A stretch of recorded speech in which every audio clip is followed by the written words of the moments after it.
လောကမှာစိုးရိမ်စိတ်ဆိုတာတစုံတစ်ခုဆုံးရှုံးနစ်နာမှုဖြစ်တော့မယ်ဆိုလို့ရှိရင်လူတွေရဲ့တဏ္ဍာမှာစိုးရိမ်စိတ်ဆိုတာဝင်လာတာကြီးပဲကွာ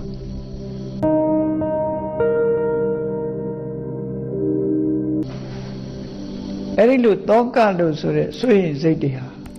ဘာကြောင့်ဝင်လာရတယ်လဲအဲ့ဒါတွေကိုဘာနဲ့ဖယ်ရှားမလဲလူတိုင်းဟာဒီပညာရပ်ကိုသိထားဖို့လိုအပ်တာပေါ့ကြောက်တယ်လန့်တယ်စိုးရိမ်ယုံနေမကဘူးမစိုးရိမ်ဒီမဖြစ်ခင်ကလည်းကြိုတင်ပြီးတော့ဖြစ်လာမှကြောက်တယ်လန့်တယ်ထိတ်လန့်တယ်တုန်လှုပ်တယ်ဒုတိယတစ်ခုဖြစ်သွားလို့ရှိရင်လည်းဉာဏ်တဲ့ပုဂ္ဂိုလ်ကထိတ်လန့်တယ်တုန်လှုပ်တယ်အဲ့ဒါလို့လူလောကမှာတောကလို့ဆိုရယ်စိုးရိမ်စိတ်တွေနဲ့လူဘဝကိုဖြတ်တန်းနေကြရတာဆိုတော့စိတ်နှလုံးအေးချမ်းမှုဆိုတာအမှန်တမ်းမှနေပါတယ်အမြဲတမ်းရနိုင်တဲ့အနေအထားမရှိဘူးစိတ်နှလုံးမအေးချမ်းကြဘူးတောကဆိုတဲ့ဆွေရင်စိတ်တွေနဲ့ရင်ဝယ်ပိုက်ပြီးတော့ဘဝခရီးကိုဖြတ်တန်းနေကြရတာယမယံခါဆွေရင်စိတ်မရှိဘူးလို့ကိုထင်ပေမဲ့လို့ကျုံလာတဲ့အခါတိုင်းမှာဆွေရင်စိတ်ကဖြစ်လာတယ်ယောဂဝေဒနာဖြစ်လို့ယောဂကိုသွားစစ်ဆေးလို့ရှိရင် diagnosis မှာအဖြေကမကောင်းတဲ့အဖြေတွက်လာမှကြောက်ကြတယ်ဒါကြောင့်မလို့တချို့ဆို medical check up ဆိုမလုပ်ချင်ဘာကြောင့် medical check up ကိုဘာကြောင့်ကြောက်တာတုံးဆိုတော့ဆွေရင်စိတ်ကိုကြောက်တာပဲဆွေရင်စိတ်ဖြစ်လာမှကြောက်တာတကယ်ရတော့ဖြစ်လာမဲ့ယောဂဝေဒနာမသိချင်ဘူးသိမယ်ဆိုလို့ရှိရင်အဲ့ဒီအတွက်တအုံနှွေးနှွေးနဲ့ပူဆွေးရနေရမှာတွေကိုမဖြစ်ချင်မခံစားချင်ဘူးဒါကြောင့်မို့မသိချင်ကြဘူးတော်တော်များများဆွေးစိတ်ဆိုတာမျိုးသိပ်ပြီးတော့ထားကြတယ်အဲ့ဒါလိုမျိုးသိပ်ထားခြင်းဟာဆွေးရင်စိတ်ကိုဖယ်ရှားခြင်းလားလို့ဆိုမဟုတ်ဘူးအဖြေလည်းမဟုတ်ဘူးဆွေရင်စိတ်ဆိုတာသူ့ကိုရင်ဆိုင်ဖို့လိုအပ်တယ်ပေါ့ရင်ဆိုင်ရမယ်ဘာကြောင့်ဖြစ်တယ်ဆိုတာသိရအဲ့တော့ဆွေရင်စိတ်ကိုမဖြစ်လာခင်ကလည်းကြိုတင်ပြီးတော့ဆွေရင်စိတ်ဖြစ်လာလို့ရှိရင်ဘယ်လိုတုံ့ပြန်မလဲဖြစ်လာနေတဲ့အချိန်မှာရောဘယ်လိုတုံ့ပြန်မလဲဘယ်လိုရင်ဆိုင်မလဲမဖြစ်အောင်ဘယ်လိုဖယ်ရှားမလဲဆိုတာဘုရားမြတ်စွာရဲ့အဆုံးအမတွေမှာဒါတွေရှိအဲ့ဒီအဆုံးအမတွေကိုနိုင်မှတ်သားပြီးတော့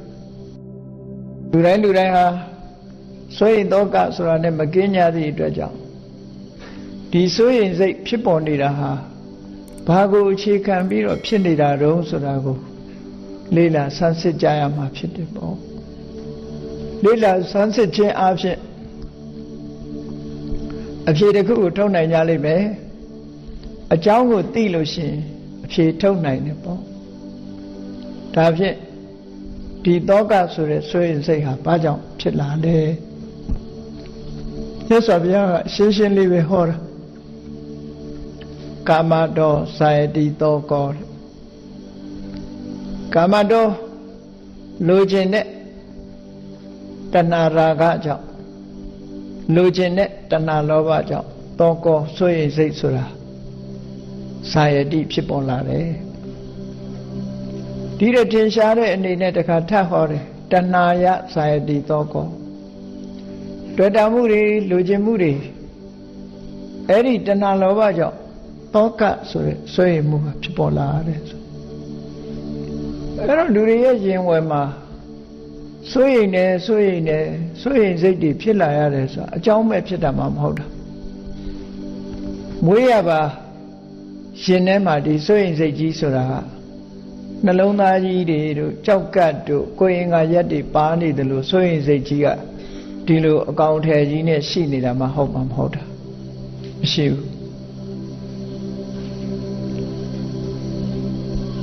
ဘယ်လိုအနေနဲ့ကတော့ရှိနေတုံးဆိုလို့ရှိရင် စိုးရိမ်စိတ်ဟာလိုချင်တဲ့တဏှာရှိနေသည့်အတွက်ကြောင့်သူကိုယ်တိုင်တော့တိုက်ရိုက်မရှိဘူးလိုချင်တဲ့တဏှာမကင်းသေးတဲ့ပုဂ္ဂိုလ်တိုင်းမှာလိုချင်မှုကိုအခြေခံပြီးတော့စိုးရိမ်စိတ်တွေဟာပေါက်ဖွာလာတယ်ပေါ့စိုးရိမ်စိတ်တွေဟာလိုချင်မှုတဏှာအဲ့ဒါကိုအခြေခံပြီးတော့လိုချင်မှုတွေ့တာမှုတွေကိုအကြောင်းပြုပြီးတော့စိုးရိမ်စိတ်ငါတဲ့အဲ့တော့တောကဆိုတာကိုဖယ်ရှားခြင်းလို့ရှိရင်ဘာကိုဖယ်ရှားရမလဲလို့ဆိုတဲ့အခါလိုချင်မှုတွေ့တာမှုဆိုတဲ့တဏှာကိုဖယ်ရှားရမှာပဲသူရှိနေတယ်ဗျသူမဖယ်ဘဲနဲ့စိုးရိမ်စိတ်ဆိုတာဖယ်လို့မရဘူးသူရှိနေတယ်ဗျကာလပတ်လုံးတွေ့တာမှုတွေဆွဲလန်းမှုတွေရှိနေတယ်ဗျကာလပတ်လုံးစိုးရိမ်စိတ်ဆိုတာလာနေမှာပဲရှင်သန်နေမှာပဲကဘာမြေကြီးရှိနေသည်မြတ်မြက်ပင်တွေတစ်ပင်တွေဟာရှင်သန်နေတယ်လို့ပဲပေါ့ရှင်သန်နေဦးမှာပဲတစ်ပင်ကြီးတွေဟာအမြင့်ရှင်သန်နေသည်မြတ်ကလပ်ပတ်လုံးအကိုင်းတွေအခက်တွေထွက်နေဦးမှာပဲအကြောင်းတရားကိုဖယ်ရှားဖို့ဒီလိုဆိုတာအဲ့တော့တောကဆိုတဲ့စိုးရိမ်စိတ်ဟာတွေ့တာမှုဆိုတာကနေမြစ်ဖြားခံပြီးတော့လာတာဖြစ်တယ်။ဒါကြောင့်မို့တောကဆိုတဲ့စိုးရိမ်စိတ်ကိုကြောက်လန့်နေဆိုရင်တွေ့တာမှုကိုအရင်ဖယ်တဲ့မဖယ်ဘဲနဲ့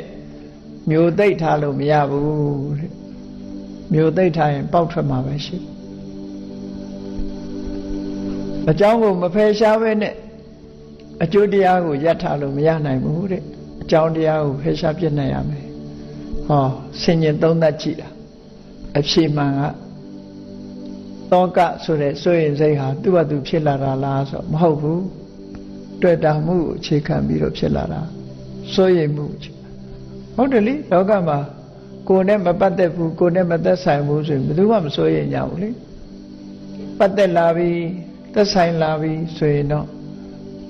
တဏှိမဟုတ်တဏှိအဖြစ်ဆက်သွဲနေပြီဆိုရင်တော့စိုးရိမ်မှုတွေဖြစ်ပေါ်လာကြဆက်သွယ်မှုအကောင်းလေးလေးစိုးရိမ်မှုတွေအကောင်းလေးလေးပဲအဲ့တော့အဲ့ဒီဆက်သွယ်မှုတွေ့တာမှုလူကျင်မှုဆိုတဲ့တဏှာရာဂတွေကိုဖယ်ရှားပြစ်ရ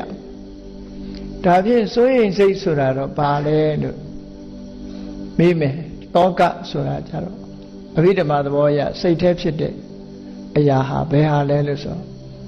ဒေါသနဲ့ရှင်တွဲပြီးတော့ဖြစ်တဲ့ကြေကွဲတဲ့ခံစားမှုဒေါမနတဝေဒနာကိုတောကလို့ခေါ်တာပဲစိတ်ထဲနှလုံးထဲမှာဝမ်းနဲ့ကြေကွဲမှုဆိုတာဒေါသနဲ့ရှင်တွဲလာတာ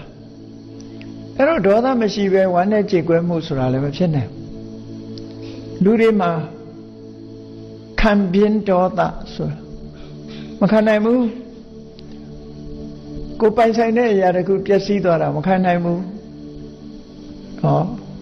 ကိုမျက်နှိုးတဲ့အရာတခုပျက်စီးသွားမှမခံနိုင်ဘူးကို့မှာတစုံတစ်ခုမဖြစ်ချင်တာတွေဖြစ်လာမှာကိုခံနိုင်ရည်မရှိဘူးအဲ့ဒီခံနိုင်ရည်မရှိဘူးဖြစ်လာမှာကိုမုန်းတီးတယ်ဆိုတဲ့ဒေါသအဲ့ဒီဒေါသကိုအခြေခံပြီးတော့နော်ပြောကြတာလူတွေကတော့လက်မြောက်လို့အရှုံးပေးနှလုံးအေးတဲ့စေးတဲ့ဘယ်အေးမှာတော့ထားကြတော့ဒေါသရှိနေတဲ့မြတ်ကလပတ်လုံးနှလုံးကတော့မအေးဘူးစိတ်ခံမြင်တဲ့ဒေါသအခြေခံပြီးတော့ဒေါမနတဆိုတဲ့ဝမ်းနည်းခြင်းကြည်ကွဲခြင်းစိုးရိမ်ခြင်းဆိုတဲ့ဒေါမနတတို့တောကတို့ဆိုတာလာတော့တာပဲသူကဆောင်တိန်လို့မရတဲ့ခံစားမှုသဘောအဲ့တော့တောကဆိုတာစိတ်ရဲ့ခံစားမှုဒေါမနတဆိုတာလည်းစိတ်ရဲ့ခံစားမှုတစ်မျိုးပဲအဲ့ဒီစိတ်ရဲ့ခံစားမှုနှစ်ခုစလုံးဟာဘာကိုအခြေခံပြီးတော့ဖြစ်နေတာတော့ဆိုမုန်းတီးခြင်းဆိုတဲ့ဒေါသကိုအခြေခံပြီးတော့ဖြစ်နေတာတဲ့ဒေါသဆိုဒီမှာကိုကအနိုင်ရလို့ရှိရင်လွှမ်းမိုးတဲ့ဒေါသကိုကအရှုံးလို့ဆိုရင်ကြောက်တဲ့ဒေါသကြောက်တာလဲဒေါသပဲအနိုင်ယူတာလဲဒေါသပဲကိုကပြင်းထန်လာလို့ရှိရင်အနိုင်ယူတတ်တယ် ကိုကအရှုံးပေးရလို့ရှိရင်ကြောက်တယ်အဲ့ဒီကြောက်ခြင်းလန့်ခြင်းထိတ်လန့်ခြင်းတုန်လှုပ်ခြင်းဆိုတာအရာတွေဟာအလုံးဟာဒေါသရဲ့သဘာဝတွေကြီးပဲကောအဲ့ဒီကြောက်လန့်ထိတ်လန့်တုန်လှုပ်မှုဆိုတဲ့ဒေါသကိုအခြေခံပြီးတော့ဝမ်းနဲ့ကြေကွဲမှုဆိုတဲ့ဒေါမနတခံစားရတယ်စိုးရိမ်နေဆိုတဲ့သောကကိုခံစားရတယ်အဲ့တော့စိုးရိမ်စိတ်ဆိုဒီမှာသောကလို့ဆိုတဲ့ဒေါသနဲ့ရှင်တွဲပြီးဖြစ်ပေါ်လာတဲ့ခံစားမှုတစ်မျိုးကိုစိုးရိမ်စိတ်လို့ဒီလိုခေါ်တယ်ပေါ့စိတ်ထဲမှာမိဖြစ်လို့စိတ်လို့ခေါင်းစဉ်တက်ပြောလိုက်တကယ်ကတော့စိတ်ကိုမိတွယ်ပြီးတော့ဖြစ်တတ်တဲ့စေတသိက်သဘောတရားပဲသူ့ကို analyze လုပ်ကြည့်တာသေသေးချာချာရှာဖွေကြည့်ကိုယ့်ရင်ထဲမှာဒီဒေါသရှိနေသလားရှိနေတဲ့များကလည်းဘာလို့စိတ်ရဲ့စိုးရိမ်စိတ်တွေတို့စိုးရိမ်မှုတွေတို့ဝမ်းနဲ့ကြေကွဲမှုဆိုတဲ့ခံစားမှုတွေကလာမှာပဲမလာဘူးဆိုတာမရှိဘူးရှင်တွဲပြီးတော့ဖြစ်ပေါ်လာအဲ့တော့အကြောင်းတရားတစ်ခုကိုအခြေခံပြီးတော့ဒီစိုးရိမ်စိတ်ဆိုတာဖြစ်ပေါ်လာစိုးရိမ်စိတ်ဆိုတာဘာကြောင့်ဖြစ်တယ်ဆိုတာသိရပြီစိုးရိမ်စိတ်ဆိုတာဘာကိုခေါ်တယ်ဆိုတာသိလာရပြီအဲ့ဒါလို့သိလာရပြီးတဲ့နောက်ကိုစိုးရိမ်စိတ်ကိုဘာနဲ့ဖယ်ရှားမှလဲစိုးရိမ်စိတ်ကိုဖယ်ရှားနိုင်တာအသိဉာဏ်ပဲရှိတယ်အသိပညာနဲ့ဖယ်ရှားရမယ်ဒီအသိဆိုတာဓမ္မအသိမြတ်စွာဘုရားအဆုံးအမအတိုင်းကျင့်ကြံကြိုးကုပ်အားထုတ်လို့ရလာတဲ့တတိတွေ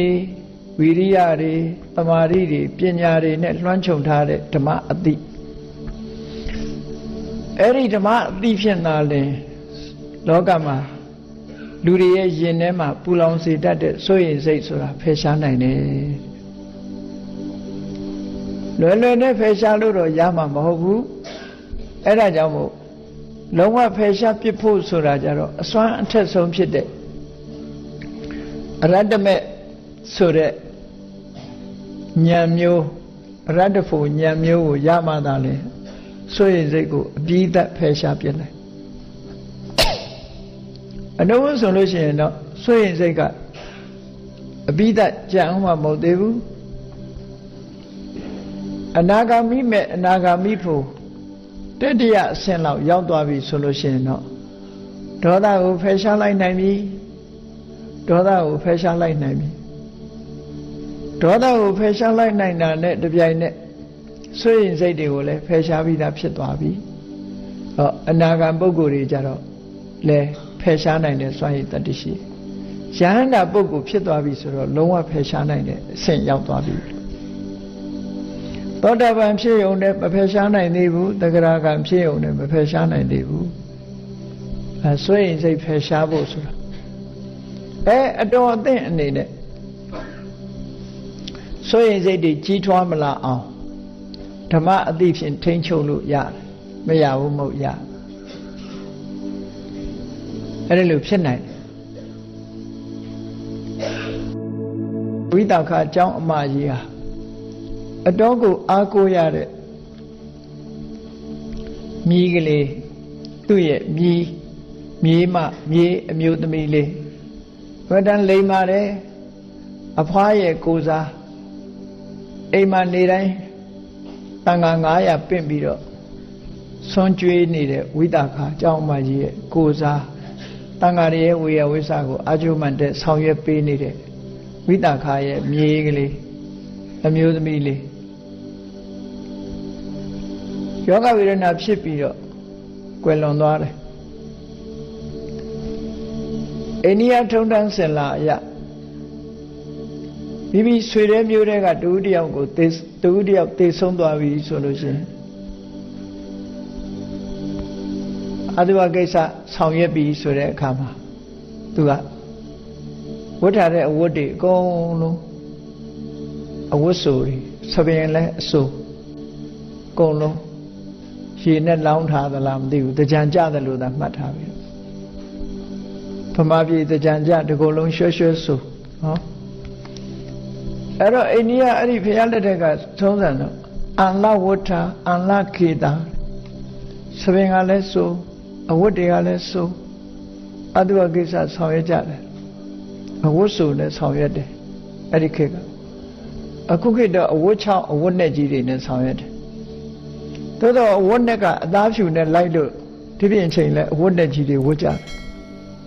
ဒါခေတ်ပြောင်းလာကျို့ဆိုလို့ရှိရင်ဖြူနေတယ်လို့ဒီလိုကိစ္စရှိမှအဝတ်ကိုအနက်ဝတ်တယ်ဂျန်တဲ့အချိန်မှာအနက်မဟုတ်ဘူးနော်ဒါသူရဲ့သင်္ကေတတွေပေါ့သို့တော့ကနေ့ခေတ်မှာတော့အသားဖြူလာတွေနဲ့လိုက်ဖက်ပြီးတော့အဝတ်နဲ့ကြီးတွေဝတ်နေကြတယ်အမြဲတမ်းမင်္ဂလာအမင်္ဂလာလို့ယူဆတဲ့အရာဒီကနေ့မှာမင်္ဂလာဖြစ်နေပြန်ပြီပြန်ပြီးတော့နော်ဒါပေမဲ့လို့အဝတ်ဆိုတွေနဲ့လှုပ်တယ်ဆိုတဲ့ဟာတော့မတွေ့ရသေးဘူးဒီကနေ့ခေတ်မှာမြတ်စွာဘုရားလက်ထက်ကတော့အဲ့လိုပဲဝိသခာဟာမိကလေးရဲ့အတုပလိုက်ပုတ်ပြီးတော့သဘင်အစိုးစိုးအဝတ်ဆိုဆိုနဲ့ဘုရားစီရောက်လာဘာအဓိပ္ပာယ်လဲမသိဘူးနော်အဝတ်တွေအကုန်လုံးဆိုထားတယ်မြတ်စွာဘုရားကမေးတယ်ဒီလိုနေ့လည်နေခင်းအချိန်ကြီးမှာသဘင်တွေကလည်းဆိုလို့ဒီကုလုံးလည်းရွှဲရွှဲဆိုလို့ဘယ်ကနေဘာလုပ်လာတာလဲလို့မြတ်စွာဘုရားမေးတဲ့အခါအလွန်လိမ္မာတဲ့သူ့ရဲ့ရေးကလေးဆုံးသွားလို့သင်္ကြန်ချင်းကိစ္စကိုဆောင်ရွက်ပြီးအဲ့ဒီကနေလာခဲ့တာပါလို့အဗ္ဗဓမ္မနှမျောတတဝမ်းနဲ့ကြေကွဲရတဲ့အကြောင်းဝိသကာလျှောက်တော့မြတ်စွာဘုရားကငါဟောထားတယ်မဟုတ်လားတဲ့သင်္ခါရတရားမှန်တယ်ဗျဘယ်အရာမှမမြဲဘူးဒီနေ့ဟာပိယဟိဝေပြောကောမိမိမြတ်နိုးတဲ့အရာတွေနဲ့လည်းဒီနေ့ကျတော့ခွဲရမှာပဲဆိုတာကိုစဉ်းစားမထားဘူးလားတဲ့ဘာဖြစ်လို့ခုမှဒီလိုဖြစ်ရတယ်လဲဝိသခာကဘုရားရှိမှလည်းမျက်ရည်တွေကျနေတာနော်သောတာပန်မိမယ်လို့မျက်ရည်တွေကျပြီးတော့ဘုရားကိုရှောက်တော့မြတ်စွာဘုရားကသင်္ခါရတရားဆိုတာဒီတိုင်းပဲဘာဖြစ်လို့မျက်ရည်ကျနေလဲဆိုတော့မှန်ပါတယ်ဗျာတဲ့သို့တော်လည်းဒီမြေးမလေးကအမှန်တန်လိမ္မာတယ်ဟောဒါတွေ့တာမှုကိုသေုပ်ဖော်တာနော်အလွန်ကိုလိမ္မာတယ်အဲ့တော့မိုက်တဲ့ဟာသိရင်မငိုဘူးလားလို့ဆိုအမိုက်အမဲလေးမို့ပို့ပြီးတော့ချစ်နေပြန်ရောလူစိတ်ဆိုတာအခက်ကြီးနော်အဲ့ဒါကြတော့အမိုက်အမဲလေးမို့တဲ့အဲ့တော့ဝိသကသူမြေးလေးကလိမ္မာလွန်းလို့ဒါကြောင့်မို့သူဟာဘုရားဟောတဲ့တရားကိုသိတော်လဲပဲအလွန်လိမ္မာတဲ့ရေးကလေးဖြစ်လို့နှမျောတာတာပြီးကြေကွဲဝမ်းနေရပါတယ်လို့လျှောက်တော့အဲ့ဒါလို့ဆိုရင်ဒီလို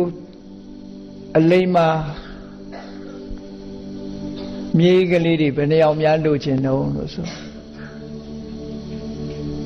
တရားရလဲယူမယ်ဗျာ1000ရလဲယူမယ်နော်တယောက်မကဘူး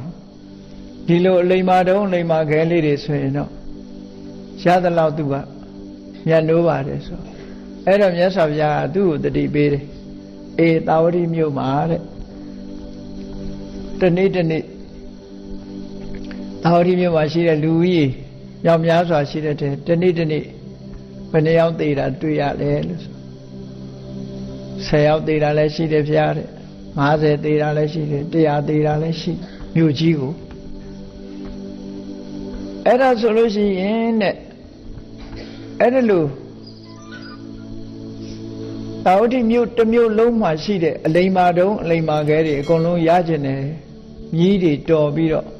လိုချင်တယ်ဆိုလို့ရှိရင်တဲ့ဒီနေ့ကို10ယောက်သေးမယ်ယောက်20သေးမယ်ယောက်50 100သေးမယ်ဆိုရင်ဒီမှာသပင်6ရမဲ့ရေရောရှိသေးရဲ့လားအဝတ်တွေ6ရမဲ့ရေရောရှိသေးသလားလို့မြတ်စွာဘုရားကမေးမြန်းလိုက်တဲ့အခါကျတော့သူဟာမရှိနိုင်တော့ပါဘူးအဲ့တော့မြတ်စွာဘုရားကသဘာဝကိုစဉ်းစားခိုင်းတယ်ချစ်ခင်သူတစ်ယောက်ရှိရင်ဒုက္ခတစ်ခုပဲချစ်ခင်သူ2ယောက်ရှိရင်ဒုက္ခ2ခုပဲ ချစ်ခင်သူတရားရှိရင်ဒုက္ခတရားဖြစ်မှာပေါ့တဲ့အဲ့တော့အခုလို့ဆင်းရဲဒုက္ခရောက်ခြင်းဟာချစ်ခင်ခြင်းဆိုတဲ့တွေ့တာမှုကြောင့်ဖြစ်ပေါ်လာတာဖြစ်တယ်လို့မြတ်စွာဘုရားကဝိသခာကိုတရားဟောခဲ့တာအဲ့တော့တတိပိတရားဟောလိုက်တဲ့အခါမှာဝိသခာတောကတွေပြေပြောက်သွားတယ်လို့ဒီလိုဆိုအဲ့တော့လောကမှာစွန့်ရင်စိတ်တွေကလူတွေမှာအများကြီးရှိကြတယ်အဲ့လိုတရားဟောလိုက်လို့ရှိရင်လေစွန့်ရင်စိတ်ကိုပယ်ဖြောက်ပြီးသားဖြစ်သွားပြန်တယ်ပေါ့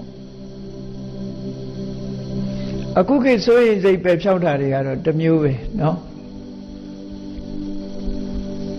လူတွေဟာငကောမှငိုခြင်းနေတဲ့တဲပဲငိုလိုက်နဲ့တိုက်တွန်းတဲ့လူဟာရှိသေးတယ်ငိုလိုက်ငိုခိုင်းမငိုရင်အလုံးတက်သွားသလားမသိဘူးအဲ့ဒီအလုံးကိုချခြင်းလို့ငိုလိုက်လို့ပြောတာတချို့ရတယ်အဲ့တော့ငိုလိုက်ဆိုတာတရားမဟုတ်ဘူးเนาะအဲ့တော့ငိုချလိုက်ရင်ရင်မဟာသွားတယ်လို့ဒီလိုထင်ကောင်းထင်လိမ့်မယ်ငိုလိုက်ရင်အားရသွားတယ်လို့ထင်တယ်အဲ့ဒါအဖြေမဟုတ်ဘူးစဉ်းစားဉာဏ်မဟုတ်ဘူးလေစဉ်းစားဉာဏ်နဲ့ဖြေရှင်းတာမဟုတ်သည့်အတွက်ကြောင့်ဒီတောကဟာတရင်ကအားဖြင့်တော့သူကတခဏအားဖြင့်တော့တက်တာသလိုရှိခြင်းရှိကောင်းရှိလိမ့်မယ်ရင်ထဲမှာဟာသွားပြီးတော့သို့တော့တောကကိုလျှော့တာမဟုတ်ဘူးတဲ့တောကကိုလျှော့တဲ့နည်းမဟုတ်ဘူးတောကရှိမြဲရှိနေတာပဲအာကောင်းမြဲအာကောင်းနေမှာပဲတောကကိုဖယ်ရှားပြစ်နိုင်တဲ့နည်းကတော့ဘာလဲလို့ဆိုရင်ဓမ္မအတိပဲဒါလေဖြစ်တယ်ဓမ္မအတိကလွဲပြီးတော့တောကကိုဖယ်ရှားနိုင်တာမရှိဘူးလုံးဝဖယ်ရှားနိုင်တဲ့အတိဆိုတာအနာဂတ်နဲ့ယဟန္တာဒီအဆင့်ရောက်အောင်ဓမ္မအတိတွေရင့်ကျက်သွားပြီဆိုလို့ရှိရင်တော့စွန့်ရင်စိတ်တွေလုံးဝပျောက်သွားပြီဘလောက်ထိပျောက်သွားသလဲဒီအတိညာဟာစွန့်ရင်စိတ်ကိုဘလောက်ထိဖယ်ရှားနိုင်သလဲဆိုလို့ရှိရင်လုံးဝတစ်စက္ကမှမကြံအောင်ဖယ်ရှားနိုင်လူတွေဆိုတာကြောက်စရာအာယုန်နဲ့တွေ့ရင်ကြောက်တယ်လန့်တယ်ထိတ်လန့်တယ်တုန်လှုပ်တယ်စိတ်နှလုံးတုန်လှုပ်တယ်သို့တော့တချို့တရားတွေမကြောက်ဘူးမလန့်ဘူးဆိုတာလည်းရှိတယ်တရားမှမကြောက်တဲ့တရားတွေရှိတယ်အဲ့ဒီတရားတွေဆိုပါစို့ချင်းသေးဆိုတဲ့အကောင်စားရဲပါတာပြောတော့ခုကနေ့အာဖရိကချင်းသေးကြီးတွေအမြောက်နဲ့ပြည့်ရင်တော့ပြေးကောင်းပြေးလိမ့်မယ်အဲ့ဒီမှာချင်းသေးဆိုတဲ့အကောင်ကသူကလန့်တယ်လို့မရှိဘူးတဲ့သူကဘာလို့မလန့်တာတော့လို့သူ့ရဲ့အကြောင်းကသူကဓမ္မအတိတွေသိလို့မလန့်တာလားလို့ဆိုမဟုတ်ဘူးသူအရှုံးပေးရမဲ့လူတယောက်မှမရှိဘူးဆိုတာသူ့ကိုယ်သူကိုသိပြီးတော့ယုံကြည်လွန်အားကြီးပြီးတက္ကာယဒိဋ္ဌိကြီးမားလွန်အားကြီးသောကြောင့်သူမကြောက်တာတဲ့မိုးကြိုးတန်ကြားလဲလန့်မသွားဘူးချင်းသေးကလန့်တယ်လို့မရှိဘူးတဲ့ချင်းသေးဆိုတာဘယ်တော့မှမလန့်ဘူးလို့ပြောတယ်လန့်တဲ့သီးချေသူ့မှာမပါဘူးချင်းသေးကဘာဖြစ်လို့အဲ့ဒါမလန့်တာတော့လို့ဆိုတော့အကြောင်းပြထားတာကိုယုံကြည်မှုလွန်ကဲနေလို့တဲ့သူကြောက်เสียသူ့ကိုသူရှုံးပေးရမယ်အကောင်တကောင်မှမမြင်ဘူးသူကပဲအကုန်အနိုင်ရမယ်ဆိုတဲ့အသိစိတ်နဲ့သူမကြောက်တာပဲလောကမှာမကြောက်ဘူးဆိုတဲ့လူတွေဟာအသိဉာဏ်နဲ့မကြောက်တာမဟုတ်ဘူးဥပမာမဲ့တစ်စေမကြောက်ဘူးဆိုတဲ့လူကလည်းသူ့ကိုယ်သူယုံကြည်လွန်အားကောင်းပြီးတော့သူ့ရဲ့စွမ်းရည်တတ္တိကိုသူယုံကြည်လွန်အားကြည့်ပြီးတော့ဘာကောင်ကြီးလာခဲ့သူတိုက်ခိုက်မယ်ဆိုတဲ့စိတ်နဲ့မကြောက်တာလေကြောက်တယ်ဆိုတဲ့စိတ်ကတော့အရှုံးပေးထားတာအဲ့တော့ကြောက်စိတ်ဆိုတာဟာဒီတရားနဲ့တင်ပျောက်တာမဟုတ်ဘူးတချို့ကြတော့အတ္တမာနလို့ခေါ်တဲ့တက္ကာယဒိဋ္ဌိလွန်ကဲနေလို့ရှိရင်လည်းကြောက်စိတ်မရှိဘူးတဲ့ဒီလိုလည်းရှိနော်တခါတော့ကချင်းသေးတွေဟာကြောက်လန့်မရှိဘူးဆိုတဲ့စကားကိုကြားရတော့ဒီဘုရင်ကြီးတစ်ပါးကတောတစ်ခုစစ်တပ်နဲ့ဖြတ်တန်းပြီးသွားလာတဲ့အခါမှာချင်းသေးမကြီးကချင်းသေးကလေးနှစ်ကောင်မွေးထားခဲ့တယ်အဲ့ဒီချင်းသေးလေးနှစ်ကောင်မွေးထားခဲ့တာတွေ့တဲ့အခါကျတော့ချင်းသေးတွေမကြောက်ဘူးလို့ပြောတယ်ငါစမ်းကြည့်မယ်ဆိုအဲ့တောစခန်းတနေရာကနေပြီးတော့တပြိုင်နဲ့စစ်စီစစ်မောင်းတွေတီးပြီးတော့ဆူညံတဲ့အတန်တွေလောက်တဲ့ဒီကောင်တွေလန့်ပြီးထွက်ပြေးသွားမလားလို့ အမဲချင်းသေးလေးတွေကအိပ်ပြီးတော့ခေါင်းလေးထောင်ကြည့်ပြီးပြန်အိပ်သွားကြတဲ့ကြောက်ဖို့တဲ့သူတို့နော်စူးစူးညံ့ညံ့မကြောက်ဘူးအဲ့တော့ကြောက်တာဟာဘယ်သူတုံးဆိုရင်ဘုရင်ကြီးနဲ့စစ်သားတွေကအေးချင်းသေးမကြီးလာရင်ငါတို့မလွယ်ဘူးဆိုပြီးတော့မြင်မြင်သွားကြသူတို့ကကြောက်သွား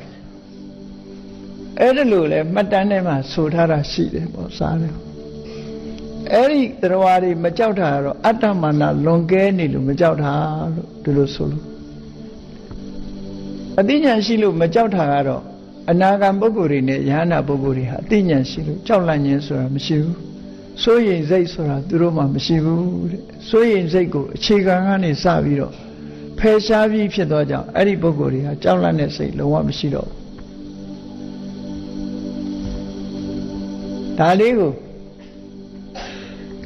သုတ္တန်တစ်ခုမှာဒီမြတ်စွာဘုရားလက်ထက်တုန်းကကိုရင်လေးတစ်ပါးအကြောင်းနဲ့ပတ်သက်ပြီးတော့သူ့ရဲ့ဖြည့်ရှင်းပေးပုံလေးဓမ္မအတိကစွန့်ရင်စိတ်တွေကိုဖယ်ရှားနိုင်တယ်ဆိုတာလေးကိုမှတ်သားနိုင်ယူကြည့်ကြရအောင်ဒီကိုရင်လေးကအမှန်တမ်းငယ်သေးတယ်ပေါ့အစပထမငယ်ငယ်နဲ့ပဲယဟန္တာဖြစ်သွားတယ်သူ့ရဲ့နာမည်ကအဓိမုဒ္ဒလို့ခေါ်တယ်အဓိမုဒ္ဒသူ့ရဲ့ဦးလေးကတန်ကိစ္စလို့ခေါ်တယ်သူ့ဦးလေးကလည်းထူးခြားတယ်သူကလည်းထူးခြားတယ်တူကြီးနှစ်ယောက်အဲ့ဒီအဓိမုဒ္ဒဆိုတဲ့ကိုရင်လေးဟာသာသနာပေါင်းဝင်လာပြီးသာသနာကျင့်စဉ်တွေကိုကျင့်ကြံကြိုးကိုအားထုတ်တယ်ဓမ္မအသိတွေရအောင်ကြိုးစားတယ်ဝိပဿနာကျင့်စဉ်တွေကိုကျင့်လိုက်တယ်ကိုရင်ဘဝနဲ့ပဲယဟန္တာဖြစ်သွားတယ်အဲ့တော့တမ္မာအဖြစ်နေမယ်ဆိုရင်သူကလည်းမကြောက်ဘူးငါလည်းမကြောက်ဘူးသူလည်းမစိုးရိမ်ဘူးငါလည်းမစိုးရိမ်ဘူးလို့ပြောလို့ရတယ်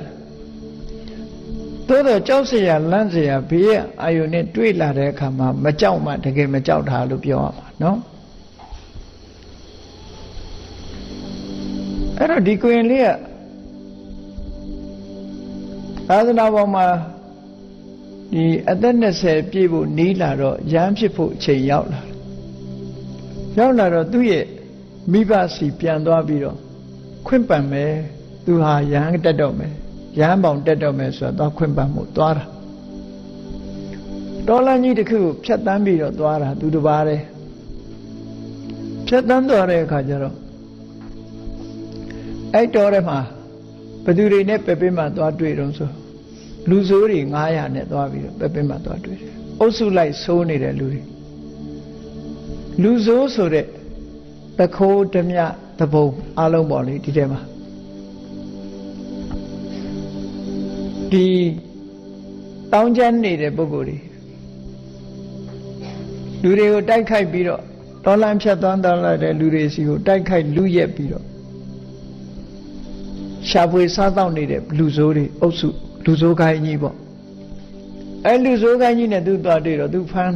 ခံရတယ်ဖမ်းလိုက်တယ်အဲ့ဒီချိန်မှာလူဆိုးကိုင်းကဘာလုပ်မလို့လဲလို့ဆိုတော့သူတို့ရဲ့ယုံကြည်ချက်အားလျော်စွာသူတို့အလုပ်တစ်ခုလုပ်တော့မယ်ဆိုလို့ရှိရင်နတ်ပူဇော်ကြမယ်ရစ်ပူဇော်ကြမယ်ငယ်တုန်းကလည်းရွာဓမြတိုက်တယ်ဆိုလို့ရှိရင်ဓမြတိုက်တော့မယ်ဆိုလို့ရှိရင်ရွာနတ်စင်လာပြီးတော့အရက်ပလင်းတို့ကြက်တို့ဆက်တာရှိတယ်လို့ပြောတာပဲဒီရွာကိုဓမြတိုက်တော့မယ်ဆိုဒီရွာပိုင်ချက်ရွာဆောင်နတ်ကိုလာပြီးတော့လက်ထိုးသေးတာမသိကြအောင်ဆောင်းနေပါမသိကြအောင်ဆောင်းနေပါသူတို့ဒီနေ့ညဓမြတိုက်တော့မယ်အဲ့လိုပြောတာပဲဟုတ်လားမဟုတ်လားတော့မသိဘူးအဲ့ဒီရွာဆောင်နတ်တွေကိုလာပြီးတော့အရက်တို့ကြက်တို့လာပြီးတော့ဆက်တာတတိထားတဲ့လူကတော့နတ်စင်ကိုကြည့်ပြီးတတိထားဒီနေ့တတိထားကြနော်ရွာဓမြတိုက်ခံရလိမ့်မယ်ရွာဆောင်နတ်တွေနယ်ဆောင်ပယ်ဆောင်တွေကိုသွားပြီးတော့သူတို့လုပ်ငန်းအောင်မြင်အောင်မဆာပါပေါ့ဒီလိုလုပ်လို့ရှိကြလူတွေကလုပ်လို့ရှိကြအဲ့တော့အခုတောထဲမှာနေတဲ့လူဆိုးခိုင်းကြီးကလည်းဒီကွင်လေးကိုဖမ်းပြီးတော့သူတို့လုပ်တဲ့လုပ်ငန်းတွေအောင်မြင်ဖို့အတွက် sacrifice လို့ခေါ်တယ်ရစ်ပူဇော်မဲ့အလုပ်ကိုလုပ်ကြတယ်သူတို့တခါတရံကြတော့လေကံမကောင်းအကြောင်းမလာတဲ့အခါကျတော့သူတို့စောင့်ကြပ်ပြီးတော့စောင့်မျှော်နေတဲ့နေရာမှာလူတွေတရားမှမသွားကြဘူးဆိုတဲ့အခါသူတို့စားစရာတောက်စရာရှားပါလာမှာပေါ့လူတွေလာမှလူရဲ့တိုက်ခိုက်လို့ရမှာဟုတ်အဲ့တော့ဒီအတွက်နတ်ပူဇော်ကြမယ် sacrifice လုပ်မယ်ဘယ်သူလာတဲ့လူဖမ်းပြီးတော့သူ့ရဲ့လဲချောင်းသွေးကိုထုတ်ပြီးတော့ရစ်ပူဇော်မယ်လို့လုပ်တာတချို့လူတွေကြတော့တတ်ဖြတ်ပြီးတော့ဥစ္စာငွေကြေးကိုယူကြတယ်ပေါ့အဲ့ဒါလို့သူတို့ဟာတောစခန်းတနေရာကနေပြီးတော့လာသမျှလူတွေဖမ်းတတ်ဖြတ်ရစ်ပူဇော်တဲ့အလုပ်လုပ်တယ်တခါတရံကြတော့သူတို့စီကနေပြန်ပေးဆွဲတယ်ငွေကြေးဒဏတွေရအောင်ရှာကြတယ်အဲ့ဒါလို့အလုပ်တွေလုပ်တဲ့အခါမှာဖမ်းခံရတဲ့ပုဂ္ဂိုလ်တိုင်းဟာအင်တန်မှကြောက်ကြတယ်ကြောက်တော့ငိုကြတယ်တောင်းပန်ကြတယ်အမျိုးမျိုးသူလွတ်ပါမလုပ်ပါနဲ့သူ့ကိုသနာပါစသဖြင့်ဒီလိုတောင်းပန်ကြအခုကိုရင်လေးကိုသူတို့ဖမ်းလိုက်တယ်အဓိမုဒ္ဒဆိုတဲ့ကိုရင်ကိုဖမ်းလိုက်တယ်ဖမ်းပြီးတော့ဒီကိုရင်ကိုရစ်ပူဆော်မှာသူတို့တပ်ဖြတ်ပြီးတော့လေချောင်းသွင်းနဲ့ရစ်ပူဆော်မှာအဲ့ဒါလို့တပ်ဖို့ဖြတ်ဖို့အကုန်လုံးရစ်ပူဆော်မဲ့ဟာတွေပြင်းစင်ပြီးတော့နေတဲ့အချိန်ကိုရင်ကထွက်လည်းမပြေဘူးသူ့မျက်နှာကလည်းကြောက်တဲ့မျက်နှာမရှိဘူးပဂရိအနေထားပဲသူကပြုံးနဲ့မစိုးရိမ်တဲ့စိတ်နဲ့မျက်နှာကလည်းဘာမှစိုးရိမ်တဲ့စိတ်မရှိဘူးသူ့မိတ်ဆွေတွေတရားဓမ္မတွေနဲ့ထိုင်းနေသလိုပဲသူဟာအဲ့ဒါကိုလူဆိုးကောင်းဆောင်ကတတိထားမိတယ်တခြားလူတွေဆိုလို့ရှိရင်ငါတို့ဖမ်းထားလို့ရှိရင်ငိုရင်လည်းငိုတယ်ကြောက်ရင်လည်းကြောက်တယ်တောင်းပန်ရင်လည်းတောင်းပန်တယ်လူတွေကတုံလှုပ်တယ်တကိုယ်လုံးဆက်တုံးတယ်တက်ခါရတော့မယ်ဆိုတဲ့သိတဲ့အချိန်ကစိုးရင်စိတ်တွေနဲ့လူဟာနေမထိထိုင်မချိအဲ့လိုဖြစ်ဒီကိုရင်ကြတော့အေးအေးဆေးဆေးဘာမှမဖြစ်ပဲနဲ့ဘာလို့နေတာလဲဟာသူတို့မှာစိတ်ထဲမှာထူးဆန်းနေတယ်ပေါ့ထူးဆန်းနေတယ်မကြောက်ရွံ့နေမကဘူးသူမျက်နှာလေးကပိုးတောင်ကြီးလာသေးတယ်သူတို့လောက်ကင်နေတာတွေကိုကြည့်ပြီးတော့သူမျက်နှာလေးကပိုးပြီးတော့ကြည်လင်ရွှင်ပြပြီးတော့နေတယ်အဲ့တော့ဒီလိုအန္တရာယ်ကြီးကြုံပြီးအသက်ခံရမဲ့ဘေးနဲ့ကျုံနေတာတောင်မှဘာဖြစ်လို့မတုံမလုံနေရတာလဲဆိုတာကိုနားမလည်နိုင်လို့လူဆိုးကိုင်းခေါင်းဆောင်ကြီးကနေပြီးကိုရင်ကိုမေးတာတို့ဖမ်းတဲ့လူတွေမှန်သမျှကြောက်ကြတယ်ငိုကြတယ်တောင်းပန်ကြတယ်အသနာခံကြတယ်ကိုရင်ကတော့ဘာတစ်ခုမှမပြောဘဲနဲ့ကြောက်လန့်တုန်လှုပ်ခြင်းမရှိတဲ့အပြင်မှာပို့ပြီးတော့တောင်မျက်နှာကြည်ကြည်လင်လင်နဲ့သူ့ဟာသူတရားရှုပြီးအိန္ဒိယရထိုင်းနေတာဘာဖြစ်လို့မကြောက်တာလဲအခုလို့ကြောက်เสียအသက်ဘေးအန္တရာယ်ကြီးနဲ့ကျုံနေရတဲ့နဲ့ဘာဖြစ်လို့မငိုသလဲဘာဖြစ်လို့စိုးရင်စိတ်တွေမဖြစ်သလဲလို့မေးတာအဲ့ဒါလို့မေးတဲ့အခါကျတော့ကိုရင်ကဘာပြောတော့နတ္ထိစေတသိကံဒုက္ခံအနပိခတ္တဂာမဏိဂာမဏိဆိုတာခေါင်းဆောင်ကြီးပေါ့ခေါင်းဆောင်ကြီးတဲ့ကိုငက်ကွက်တဲ့စိတ်မရှိဘူးဆိုလို့ရှိရင်တဲ့စိတ်ဆင်းရဲမှုဆိုတာမဖြစ်ပါဘူးတဲ့နော်ကိုငဲ့ညာနေလို့လူတွေဟာစိတ်ဆင်းရဲမှုဖြစ်တာလေကိုငဲ့ညာတယ်ဆိုတာကိုတွေ့တာကိုဟုတ်လားမျက်နှိုးနေတာတဏှာနဲ့တက်မဲ့နေတာအဲ့တော့ကိုမျက်နှိုးရာကနေကြည့်ပြီးတော့ကိုမျက်နှိုးတဲ့ပုဂ္ဂိုလ်တွေကိုလည်းကြည့်အဲ့တော့တွေ့တာမှုစိတ်တွေကပိုများလာအဲ့တော့သူ့မှာတော့အနပိခတယ်သူဘာကိုမှတွေ့တာမှုမရှိဘူးတဲ့ သူမိဘလည်းမတွေ့တာဘူးပစ္စည်းဥစ္စာလည်းမတွေ့တာဘူးနောက်ဆုံးမှသူ့ဘဝသူ့အသက်တောင်မတွေ့တာဘူးသူ့မှာတွေ့တာမှုတစ်ခုမှမရှိဘူးတဲ့ဒါတွေနဲ့ပတ်သက်ပြီးတော့နတ္ထိစေတသိကံဒုက္ခဒါကြောင့်မို့လို့စိတ်ဆင်းရဲမှုစိုးရင်စိတ်တွေသူ့မှာမဖြစ်ဘူးတဲ့အတိတ်ကန္တာဘယတပ်ပြီခိနတန်ရောစနတဝေတွေ့တာမှုတွေလုံးဝခင်းသွားတဲ့ပုဂ္ဂိုလ်မှာကြောက်တယ်ဆိုတာလည်းမရှိတော့ဘူးတဲ့တွေ့တာမှုကနေကြောက်မှုကိုမွေးဖွားပေးတာဟုတ်နော်အစကပြောခဲ့တယ်လို့ကာမတောဆိုင်တိတောကောတဏှာယဆိုင်တိတောကောတွေ့တာမှုကစိုးရင်စိတ်ကိုမွေးဖွားပေးတာအခုမှသူ့မှာစိုးရင်စိတ်ဒီတွေ့တာမှုဆိုတာမရှိသည့်အတွက်ကြောင့်စိုးရင်စိတ်ဟာဘယ်တော့မှမဖြစ်ဘူးတဲ့ဘာကိုမှသူကတွေ့တာနေတာမရှိဘူးတရားမှလည်းမကြောက်ဘူးတရားမှကြောက်တယ်ဆိုတာကိုယ့်ကိုယ်တွေ့တာနေလို့ကြောက်တာဟုတ်တွေ့တာမှုကြောင့်ကြောက်တာကိုယ့်ကိုယ်တွေ့တာမှုမရှိရင်တောင်မှပဲပတ်ဝန်းကျင်တွေ့တာမှုနဲ့လူတွေကကြောက်လန့်မှုတွေကရောထွေးသွားတယ်ကိုယ့်ကိုယ်တော့သေရဲတရားရောင်ထင်ပြီးတော့ငါသေရင်မင်းတို့ဘယ်လိုနေရမလို့ဆိုတာအဲ့ဒါငါသေလို့ရှင်ဘယ်လိုနေရကြမလို့ဆိုအဲ့ဒါဟာတွေ့တာမှုတစ်ခုပဲပေါ့နော်အဲ့ဒီလိုစိတ်တွေနဲ့ငါသေရင်ဖြစ်မှဖြစ်ပါမလားကိုယ်အနေနဲ့ဥပမာသေခြင်းစိတ်ပေါက်နေရောယောဂဝေဒနာတွေဖြစ်လို့မနေခြင်းတော့ဘူးသေခြင်းစိတ်ပေါက်နေရင်တောင်မှပဲငါသေသွားရင်သူတို့မှဖြစ်ပါမလားဆိုတာလေးတောင်တွေ့ပြီးတော့စိုးရင်စိတ်ကဒီလိုဖြစ်တတ်သေးတာနော်အဲ့တော့သူ့မှာတော့နတ္ထိစေတသိကံဒုက္ခံအနပိက္ခတခာမဏိတယ်ဘာကိုမှမငဲ့ကွက်တဲ့ဘာကိုမှတွေ့တာမှုမရှိတဲ့ငါမှာစိတ်ဆင်းရဲမှုဆိုတာမလာတော့ပါဘူးတဲ့မလာတော့ပါဘူးအတိတ်ကန္တာဘယတပ်ဖေခိနတန်ရောစနတဝေငါမှာတွေ့တာမှုတန်ရောစင်တွေအလုံးမုံဒီမှုတန်ရောစင်လည်းမရှိဘူးတွေ့တာမှုတန်ရောစင်လည်းမရှိဘူးဘာကိုမှတန်ရောစင်တွေ့တာမှုမရှိတဲ့ငါမှာကြောက်စိတ်ဆိုတာလည်းငါမှာမရှိတော့ပါဘူးတဲ့စိုးရင်စိတ်ဆိုတာလည်းငါမှာလုံးဝမရှိတော့ပါဘူးဟောကိုယ်နေကသူ့မှာကြောက်စိတ်မရှိခြင်းအကြောင်းစိုးရင်စိတ်ကင်းခြင်းအကြောင်းရှင်းပြတရားသဘောနဲ့ရှင်းပြတာခိနဘဝနိတ္တိကောခိနဘဝနိတ္တိယခိနာယဘဝနိတ္တိယဘဝနိတ္တိဆိုတာဘဝမှာရှေ့ဆောင်ရှေ့ရွက်လုံနေတဲ့တွေ့တာမှုဆိုတဲ့တဏှာဆွဲလန်းမှုလိုချင်မှုဆိုတဲ့တဏှာဘဝကိုရှေ့ဆောင်လမ်းပြဖြစ်နေတဲ့တဏှာကုန်သွားပြီသူ့မှာတဏှာမရှိတော့ဘူးဘာဖြစ်လို့တဏှာကုန်ရတာလဲဒိဋ္ဌိဓမ္မေယထာတထေဓမ္မကိုသူအမှန်တိုင်းသိသွားပြီတဲ့သူ့တဏ္ဍာမှာဖြစ်နေတဲ့တရားတွေဟာယုတ်တရားနဲ့နံတရားအဲ့ဒီယုတ်တရားနဲ့နံတရားဟာသူ့ဆိုင်ရာအကြောင်းကြောင့်ဖြစ်နေတဲ့ယုတ်တရားနဲ့နံတရားတသက်မြတာဖြစ်တယ်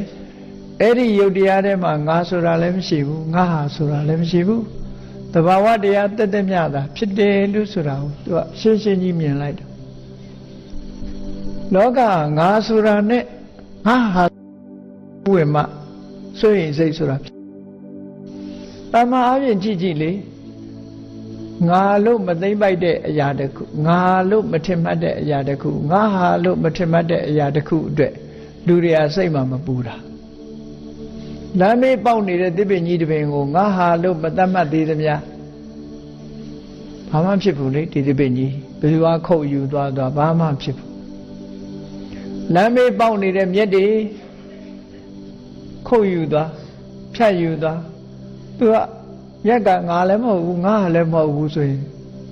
ဆိုလိုတာကတော့ကိုယ်နဲ့ဘာမှမပတ်သက်တဲ့ဟာဆိုလို့ရှိရင်ဘယ်သူမှမပူဘူးလေဘယ်သူမှမပူသည့်အတွက်ကြောင့်စိုးရိမ်စိတ်ဆိုတာမလာဘူးအဲ့ဒါကိုအကြောင်းပြုပြီးတော့ပူတယ်စိုးရိမ်တယ်ဆိုတာတွေ့တာမှုအခြေခံတာတဲ့အဲ့ဒီဘဝနိတ္တိဆိုတဲ့တဏှာပျောက်ကင်းသွားတာဟာသဘာဝတရားကိုအမှန်တိုင်းသိလို့ပဲငါးတဏ္ဍာမှာဖြစ်တဲ့ယုတ်တိနံတွေဟာကံစိတ်ဥဒုအာရစတဲ့အကြောင်းတရားတွေကြောင့်ဖြစ်တယ်အဝိဇ္ဇာကြောင့်သင်္ခါရဖြစ်တယ်သင်္ခါရကြောင့်ဝိညာဉ်ဖြစ်တယ်ဝိညာဉ်ကြောင့်နာယုဖြစ်တယ်လို့ ဆိုင်ရာအကြောင်းတရားတွေကြောင့်ယုတ်တရားနံတရားတွေရဲ့အကြောင်းတရားတွေဟာသူကလည်းသူဖြစ်ပြီးတော့သူ့အကြောင်းနဲ့သူစင်ဆက်မပြတ်သွားနေတာငါနဲ့ဘာမှမပတ်သက်ဘူးငါဟာတွေလည်းမဟုတ်ဘူးလို့ခွဲပြီးတော့ထားလိုက်နိုင်တာဟာစိုးရင်စိတ်ကိုဖယ်ရှားလိုက်ခြင်းပဲဖြစ်တယ်ဓမ္မကိုအမှန်သိတယ်မှန်တဲ့အတိုင်းသိအဲ့တော့ဘုန်းကြီးတို့တွေကစိုးရင်နေတာဓမ္မကိုအမှန်မသိပဲနဲ့ငါလို့ထင်နေလို့စိုးရင်တာငါဟာလို့ထင်နေလို့စိုးရင်တာအဲ့တော့ငါဟာဆိုတဲ့အတွေးမရှိဘူးဆိုရင်မစိုးရင်ဘူးဆိုတာအမှန်တန်ထင်ရှားတယ်ကိုမပိုင်တဲ့ပစ္စည်းတစ်ခုဟာပြက်ချင်တယ်လို့ပြက်သွားဘာမှမဖြစ်ဘူးကိုပိုင်ပြီဆိုရင်တောကဖြစ်ပြီလေကိုနဲ့ပတ်သက်ရင်တောကဆိုတာဖြစ်တယ်လေလောကမှာပစ္စည်းဥစ္စာတွေဆိုတာပျက်စီးနေတာတွေအများကြီးရှိတယ်သို့တော့ကိုဟာမဟုတ်ဘူးကိုနဲ့မပတ်သက်ဘူးဆိုရင်ဘယ်သူမှအဲ့ဒီပစ္စည်းအတွက်ဒီဆိုရင်တော့ကရောက်တယ်လို့ရှိမှမရှိတာအဲ့တော့ဒါကမတ္တမထင်ရှားတယ်ပေါ့နဗယံမရဏေဟောတိဘာရနိခိပနိယထာသူ့ဖို့သူ့ကိုတတ်လို့သေသွားသူ့ဟာသူပဲသေတာသူသေတာလို့မထင်တော့ရုပ်နံသေတာပဲငါမှမရှိတာငါသေတာမဟုတ်ဘူးငါဟာမဟုတ်သည့်အတွက်ကြောင့်ငါဟာသေတာမဟုတ်ဘူးဥပမာပါနဲ့တူတော့ဆိုရင်အလုံးလေးတဲ့ဝန်တုပ်ကြီးကိုရွက်လာရတာပင်ပန်းနေပြီအဲ့ဒီဝန်တုပ်ကြီးကလေးနေတော့ဝန်တုပ်ကြီးကိုချကျင်တာသို့တော့ချလို့မရဘူးမချလို့မဖြစ်သေးဘူးဆိုတဲ့နေရာအဲ့ဒီဝန်တုပ်ကြီးကိုချပေးမဲ့လူတယောက်ရောက်သွားလို့ချပေးမယ်ဆိုလို့ရှိရင်ဝန်တုပ်ကြီးမရှိတော့ပေါ့သွားတယ်လို့ပဲတဲ့ခန္ဓာကိုယ်ကြီးမရှိတော့ဘူးဆိုရင်သူ့ဖို့မှာပေါ့သွားတယ်ခန္ဓာကိုယ်ကြီးကိုဝန်တုပ်ကြီးလို့သဘောထားတယ်ဒါယဟန္တာပုဂ္ဂိုလ်တွေကဒီလိုပဲမြင်တယ်ခန္ဓာကိုယ်ကြီးကဝန်တုပ်ဝန်ပိုးကြီးပဲဒါကြောင့်မို့ရှင်သာရိပုတ္တရာကဘယ်လောက်ထိအောင်ပြောလို့ဆိုဘာရိတောဘဝပါရိနာခိရိဥစ္စာရိတောယထာဘဝဆိုတဲ့ခန္ဓာကြီးဟာသူ့ကိုထမ်းဆောင်ထားရတာအလွန်လေးတယ်တဲ့ဘယ်လောက်ထိအောင်လေးတော့တောင်ကြီးကိုရွက်ထားရတယ်လို့ကိုလေးပါတယ်အခုကတော့သမ္မာပုဂ္ဂိုလ်တွေကတော့ခန္ဓာကြီးကိုလေးတယ်လို့မထင်ဘူးမလေးလို့နောက်တောင်ထပ်ဆင့်လိုက်သေးတယ်နောက်ထပ်ခန္ဓာ၅ပါးထပ်ရှာတယ်ခန္ဓာ၅ပါးဆိုခန္ဓာ10ပါးဖြစ်သွားတယ်10ပါးကနေပြီးတော့နော်15ပါးအပါး20ခန္ဓာတွေတိုးလာလိုက်တာအဲ့ဒါတွေကုံယုံထမ်းနေတာလေးလားဆိုလေးဘူးနော်မလေးဘူးအဲ့တော့ရှင်သာရိပုတ္တရာဒီခန္ဓာကိုယ်တစ်ခုတောင်မှပဲဝန်တုပ်ကြီးဟာအမတန်မှလေးလာပြီဒါကြီးကိုချမယ်ဆိုရင်အချိန်မရွေးဝမ်းသာမှာပဲပေါ့သူတို့ဆိုတာတောင်ကြီးကိုရွက်ထားရတယ်လို့လေးတယ်ဒီဝန်တုပ်ကြီးထမ်းထားရသမျှဒုက္ခဒီဝန်တုပ်ကြီးချလိုက်ရမှဒုက္ခဒီကနေ့ခေတ်မှာသုံးတယ်ခန္ဓာဝန်ချတယ်ဆိုတဲ့စကားဒါလာသုံးတယ်နော်ခန္ဓာဝန်ကြီးကိုချတကယ်ဝန်တုပ်ဝန်ပိုးရဲ့သဘောကိုစဉ်းကျင်စဉ်းစားကြည့်ဖို့လိုအပ်တယ်ပေါ့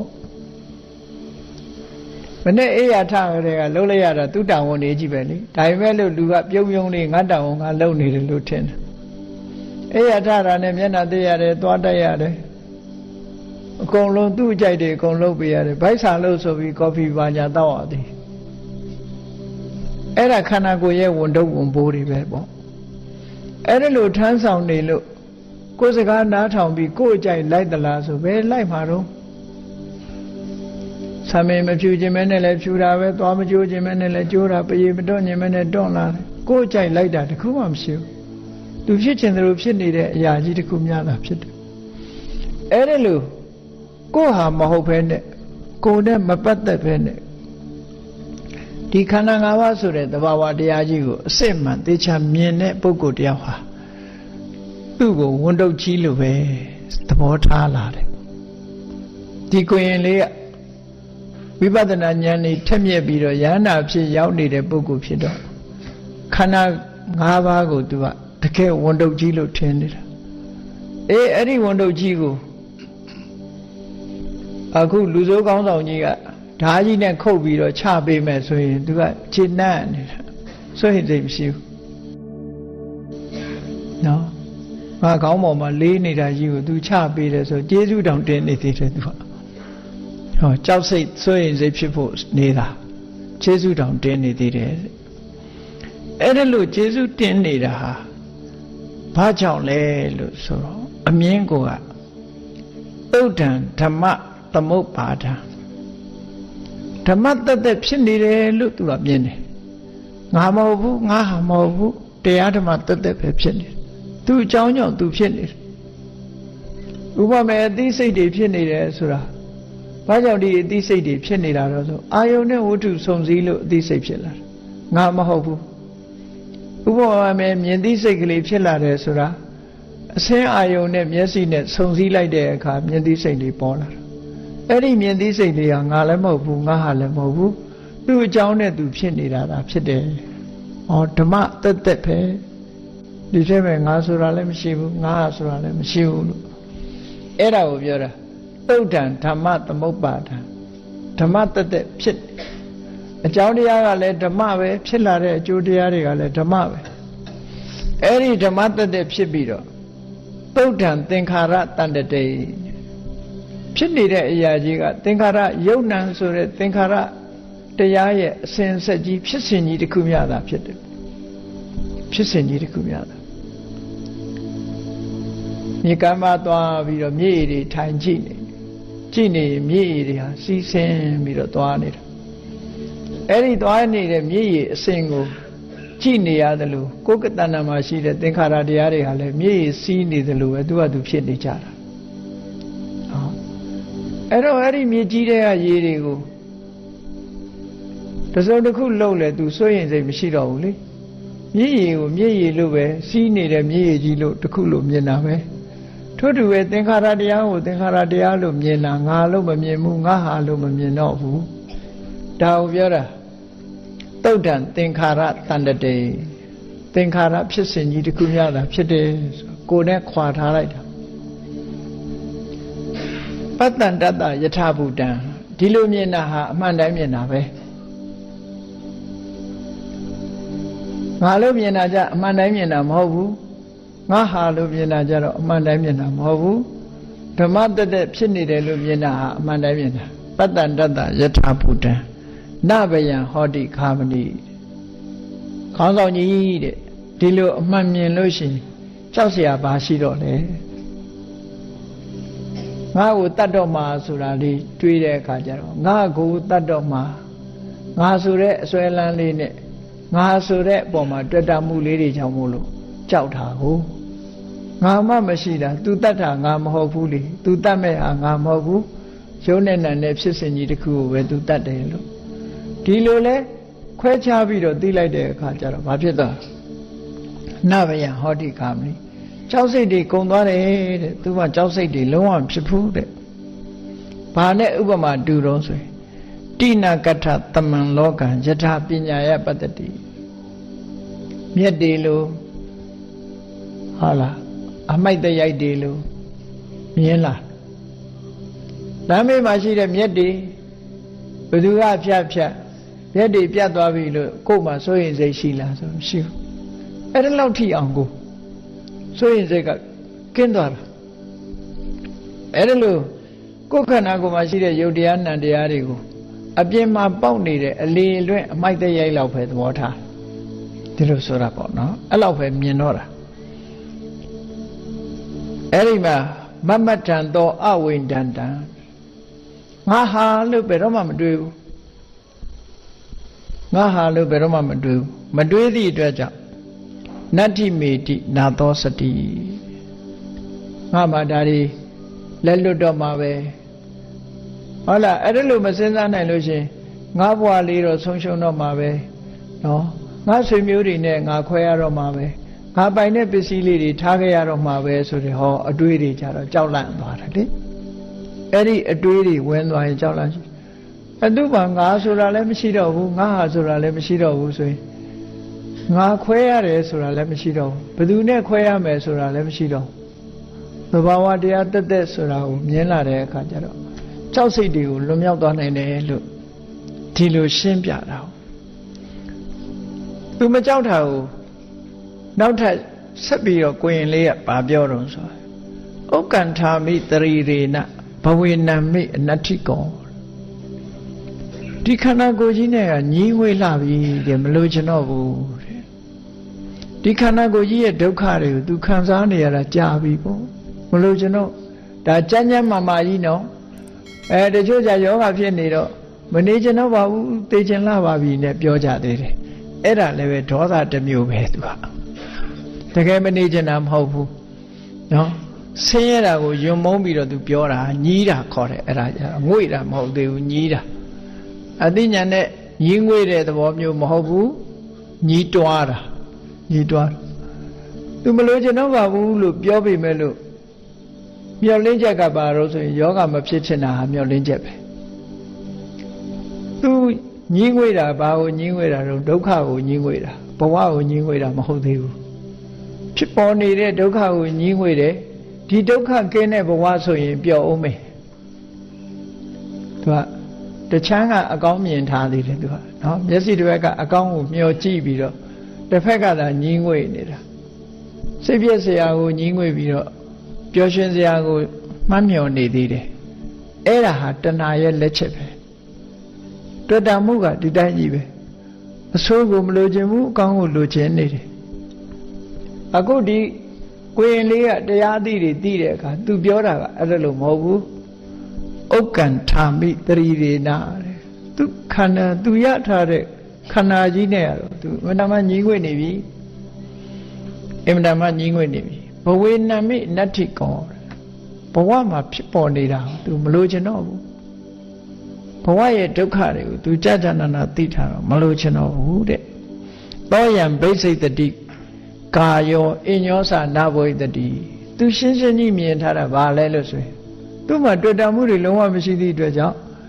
ဒီခန္ဓာကိုယ်ကြီးပျက်စီးသွားလဲနောက်ထပ်ခန္ဓာကိုယ်တစ်ခုသူရမှာမဟုတ်ဘူးယဟန္တာလေသူကဒီခန္ဓာကိုယ်ကြီးပျက်စီးခြင်းပျက်စီးပါစေပျက်စီးသွားလဲနောက်ခန္ဓာကိုသူယူဖို့မမျှော်လင့်ဘူးရလည်းမရတော့ဘူးမျိုးစိမရှိတော့ဘူးတာမန်ပုဂ္ဂိုလ်တွေညီးတွားတာကြတော့ဒီဒုက္ခဒုံကြီးပျောက်သွားပြီးနောက်ထပ်ဒုက္ခဒုံကြီးလိုချင်ပြန်တာသူကလိုချင်တာတစ်ပိုင်းကကြမ်းနေတယ်နော်အဲ့ဒီတွေ့တာမှုကမကုန်သေးဘူးဆင်းရဲဒုက္ခကိုယွံမုန်းတယ်ချမ်းသာဒုက္ခကိုတော့မျက်နှိုးနေစေပဲဖြစ်တယ်လို့ဆိုတာပေါ့အဲ့ဒီကိုရင်လေးကတော့ဒီလိုမဟုတ်ဘူးသောယံဘိစိတ်တိကာယောအခုငါရထားတဲ့ခန္ဓာကိုယ်ကြီးဟာကြမ်းကြမ်းမာမာကြီးပဲသူအဲ့ဒါကြီးအခုလို့လူဆိုးတွေကတတ်လိုက်လို့သေသွားရင်ဒီခန္ဓာကိုယ်ဟာအဖြစ်ရက်သွားဒါအဖြစ်ရက်သွားပြီးတဲ့နောက်အညောစာနဘောဟိတတိနောက်ထပ်ခန္ဓာကိုယ်အသစ်လည်းငါမှရမှာမဟုတ်ဘူးဆိုတော့စိတ်ထဲမှာသူကပျောတောင်သွားသေးတယ်သူက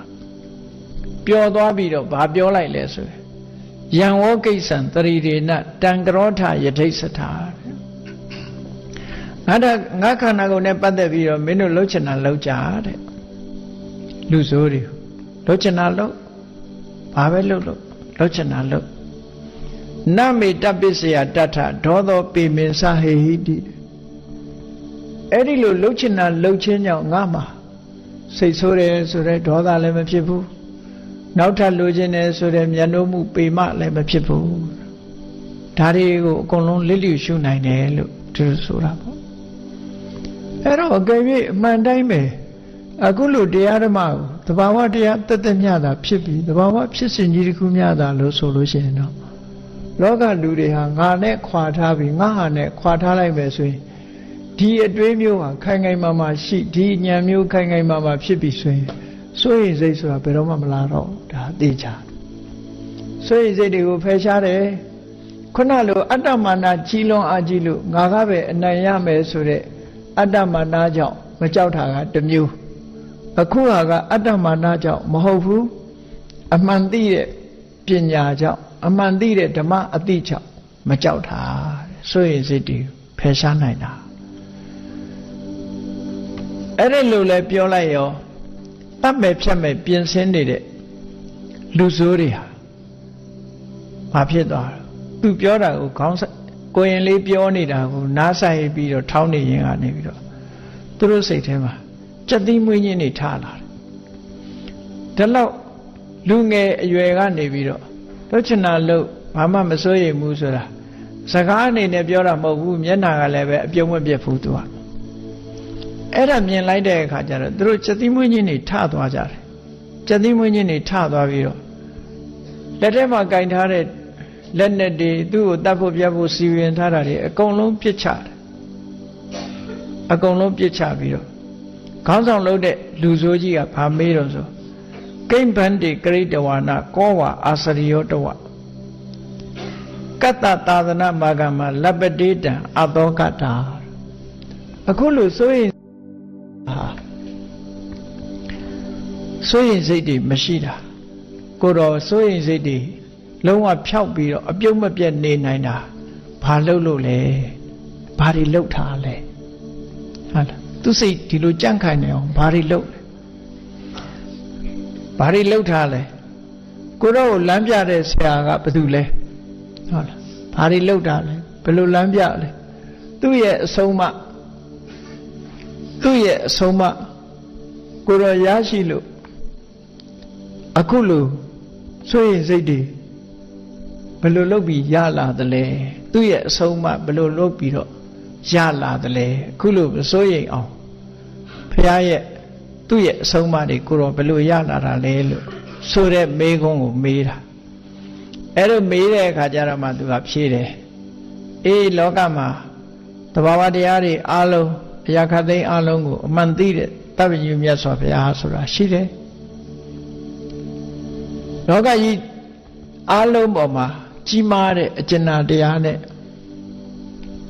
ကျေပြတ်တဲ့ပညာတရားနဲ့သူ့ရဲ့အဆုံးအမစကားတွေကိုမြတ်စွာဘုရားဟောကြားခဲ့တယ်အဲ့ဒီဟောကြားထားတဲ့တရားတော်တွေအတိုင်းငါဟာလိုက်နာကျင့်သုံးသည့်အတွက်ကြောင့်အခုလိုစွန့်ရင်စိတ်ကိုဖယ်ရှားနိုင်တာဖြစ်တယ်မင်းတို့လည်းအဲ့ဒီဘုရားရဲ့အဆုံးအမတွေအတိုင်းလိုက်နာကျင့်သုံးမယ်သဘာဝတရားတက်တက်ဆိုတာသေချာပေါက်သိအောင်ဒီအသိဉာဏ်မျိုးကိုရမယ်ဆိုရင်စွန့်ရင်စိတ်တွေကိုဖယ်ရှားပြီးသားဖြစ်နိုင်တယ်ဖြစ်မှသေချာတယ်လို့ကိုရင်လေးကဒီလို